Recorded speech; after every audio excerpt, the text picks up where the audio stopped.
Hello po mga anang, mga anong. Narito po ako sa taniman namin ng gulayan, gulay. Ito na pag-iwanan na.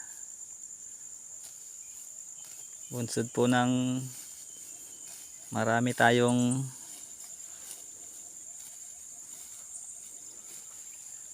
pinagkakaabalahan na hindi naman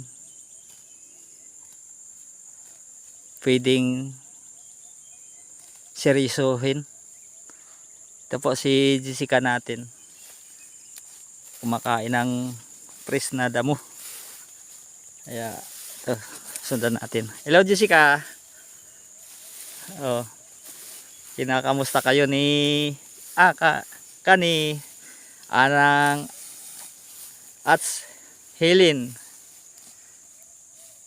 nila anang Tots Merly puno na kabuuan. Ayan, panay ang kain. Yun nga lang, nasa likuran tayo, doon tayo sa harap ni Jessica. Ito, kapal na ng damuhan natin. Kaya dito ayan, maliwanag, may ano pa. Ayan, unlimited ang damo. Minsan binibigyan ko to ng napier, lalo na may pupuntahan kami o may ginagawa, lalo na naghahakot itong si Jessica ng mabibigat na dalahin. Binibigyan namin ng napier, o bukod sa di na kami makakalayo o saan pa kami pwedeng maggawig. Gawig ang tawag dito.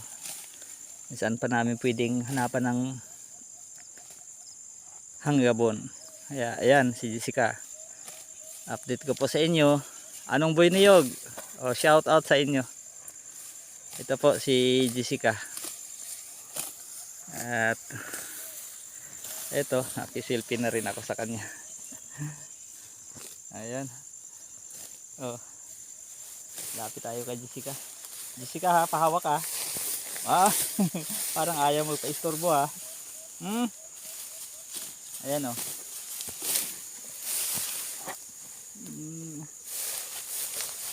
Ayan, anong biniyog? Si Jessica. Oh. Nasa background natin yung ayun oh, yung payag na napag-iwanan na din.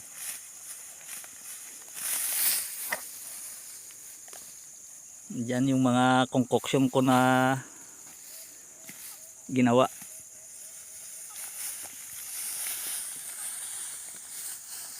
Mga fertilizer na organic at saka pesticide na gawa sa concoction. Yung mga OHN at saka yung ano, plant juice, fruit juice. Diyan yan, naka steady lang. Ito yung resulta ng pagpa-farming na natural. Maski na damo, mapapansin mabilis yung mabong. Punta tayo dito sa gawa namin dating trellis na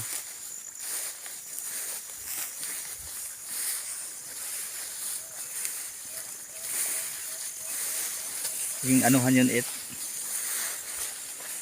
buyagon. Ayun, sobrang kapal talaga. Ayun, lalakad tayo po. Di na kayanin ng grass cutter to talagang. Ayun o, saka malalim. Ayun o, hanggang tawag dito, parang hanggang biwang ko na. Ano. Ito po ang trellis. Ano, yung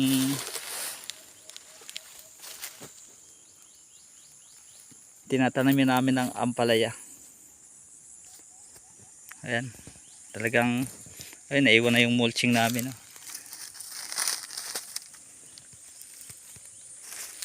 Dito din.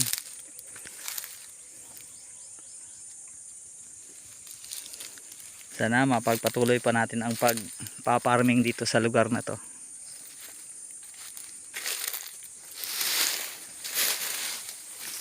Balik tayo kay Jessica. Oh, kaway-kaway na Jessica. Oh.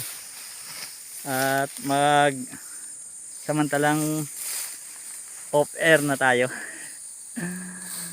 Ayan, update po tayo kay Jessica. Ayan, malusog pa din yan.